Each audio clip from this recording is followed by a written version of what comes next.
കുറേ പേര് ചെയ്ത് കണ്ടിട്ടുണ്ടെങ്കിലും എനിക്ക് ചെയ്യാനൊരു അവസരം കിട്ടിയത് ഇപ്പോഴാണ്. ഞാനിങ്ങനെ ചാൻസ് നോക്കി നോക്കി നിൽക്കുകയായിരുന്നു ഒരു ബട്ടർഫ്ലൈ തീമിലുള്ളൊരു കേക്ക് ചെയ്യാൻ വേണ്ടിയിട്ട്.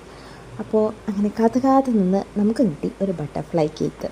അപ്പോൾ നമ്മൾ റൗണ്ട് ഷേപ്പിലുള്ള കേക്ക് ചെയ്തിട്ട് ഫുൾ ക്രം കോട്ട് ചെയ്ത് സെറ്റ് ചെയ്തിട്ട് കട്ട് ചെയ്തിട്ടാണ് ഈ ഷേപ്പിലോട്ട് കൺവേർട്ട് ചെയ്യുന്നത്.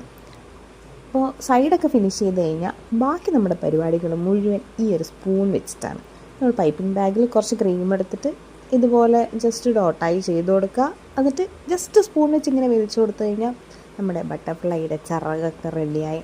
അപ്പോൾ കസ്റ്റമർ തന്ന സെയിം പിക്ചറായിരുന്നു, റെഫറൻസ് പിക്ചർ അതുപോലെ തന്നെ ചെയ്തിട്ടുണ്ട്. നടുക്ക് ബട്ടർഫ്ലൈ വേണ്ടാന്ന് അവർ പറഞ്ഞിട്ടുണ്ടായിരുന്നു. അതുകൊണ്ട് നമ്മൾ ചിറക് മാത്രമേ സെറ്റ് ചെയ്തിട്ടുള്ളൂ. പിന്നെ സൈഡ് ഒരു ജസ്റ്റ് ഒരു ഫിനിഷിങ്ങിന് വേണ്ടി ഒരു ചെറിയൊരു ഡെക്കറേഷൻ അതും കൂടെ ചെയ്ത് നെയിമൊക്കെ ചെയ്ത് കഴിഞ്ഞ് കഴിഞ്ഞാൽ നമ്മുടെ ബട്ടർഫ്ലൈ സെറ്റായി. ഇതാണ് നമ്മുടെ ബട്ടർഫ്ലൈ കേക്ക്.